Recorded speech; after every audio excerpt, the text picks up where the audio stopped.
امت مسلمہ بالعموم قرآن و اطرت پر ایمان رکھتی ہے. تمام مسلمان جہان، تمام مسلمین عالم و بالخصوص ملت پاکستان میں رہنے والے مسلمان قرآن و اطرت پر ایمان رکھتے ہیں. بالعموم ہر فرقہ و ہر مذہب کے پیروکار قرآن و اطرت پر ایمان رکھتے ہیں، سوائے ایک قلیل گروہ کے کہ جو باہر سے داخل کیا گیا نقاب پوش مسلمانوں کے اندر ناسبیت کے نام سے، کہ جن کے دلوں میں بغض اہل بیت و بغض آل رسول بھرا ہوا ہے.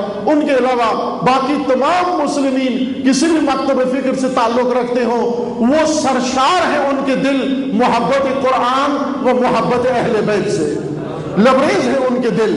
لیکن اس درمیان سب سے بڑا امتیاز پیروان مکتب امامیہ کو حاصل ہے، تشیع کو حاصل ہے، کہ تشیع نے نہ صرف محبت قرآن دل میں لی، نہ صرف محبت اہل بیت دل میں لی، بلکہ اہل بیت کو اپنا رہنما و امام بھی چنا ہے. جیسا رسول نے کہا تھا ویسا انہوں نے مانا ہے، قرآن کو بھی مانا اور اہل بیت کو بھی مانا ہے. لیکن آج ہم اسی مملکت پاکستان کے اندر اگر حیرت اور اضطراب و سرگردانی و کنفیوژن کو دیکھیں تو جتنی کنفیوژن آج پیروان اہل بیت کے اندر نظر آتی ہے اتنی دوسرے مکاتب فکر کے اندر نظر نہیں آتی. ضلالت اسی کنفیوژن کا نام ہے، ضلالت اسی حیرت کا نام ہے، ضلالت اسی اضطراب کا نام ہے، ضلالت اسی سرگردانی کا نام ہے. نہج البلاغہ میں امیر المومنین نے یہ فرمایا تھا کہ اسلام سے پہلے، ظہور پیغمبر اکرم سے پہلے وہ لوگ گمراہ تھے، ضلالت میں تھے، یعنی اندھیروں کے اندر تھے. جس طرح قرآن مجید نے مثال بھی پیش کی.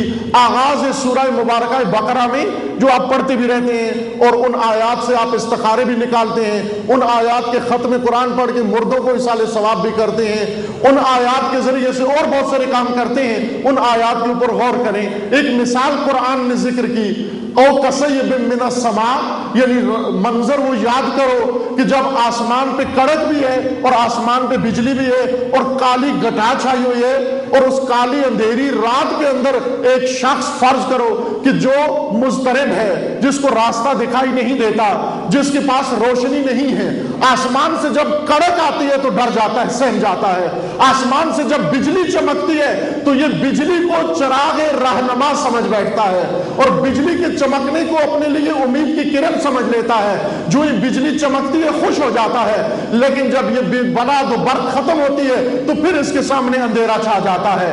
یہ ایک سرگردان انسان کی مثال قرآن نے دی، حیران انسان کی مثال قرآن نے دی، ایک مضطرب و پریشان و کنفیوز قوم کی مثال خدا نے دی. کنفیوز قوم کون سی ہوتی ہے؟ کنفیوز قوم وہ ہوتی ہے کہ جس کے اوپر کالی گھٹائیں چھائی ہوئی ہو اور ان کالی گھٹاؤں میں کڑک پیدا ہو رہی ہو. جب کڑک پیدا ہوتی ہے تو سہم جاتے ہیں اور جب چمک پیدا ہوتی ہے تو اس سے امید باندھ لیتے ہیں. لیکن انہیں یہ خبر نہیں ہے کہ آسمانی بجلیاں وہ روشنی نہیں جو تمہیں نجات دینے کے لیے ہو، آسمانی بجلیاں تمہیں جلانے کے لیے ہوتی ہیں. جو آسمانی بجلیوں سے نجات کی امید باندھ دیتے ہیں، آسمانی بجلیاں عزیز من یہ جلانے کے لیے ہوتی ہیں، یہ رہنمائی کے لیے نہیں ہوتی. رہنمائی کے لیے کون ہے؟ رہنمائی کے لیے خدا نے سب سے بڑھ کر سورج بنایا ہے، سورج کی روشنی بنائی ہے اور سورج کی روشنی سے چمکنے والا چاند بنایا ہے.